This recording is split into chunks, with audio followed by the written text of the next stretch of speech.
Sa may lain, temperature, sa may temperature, ang kainiton o gibugnaon sa panahon. No? Makaapektar po na sa pagtubo sa atong tanong.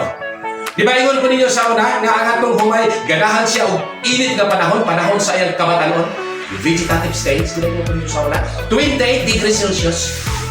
O niya, ganahan ang atong humay bugnaw panahon sa pagbunga, reproductive, 22 to 27 degrees Celsius.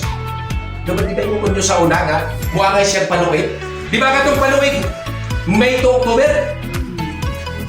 Kung tanong tag-May, di ba tiginit pa na? No? Ganahan ang tanong anak, May, nakakadlaw, patanon pa siya. Dahil yung harvest na to, August, di ba? August, September, magsugod na kung kuwan-kuwan.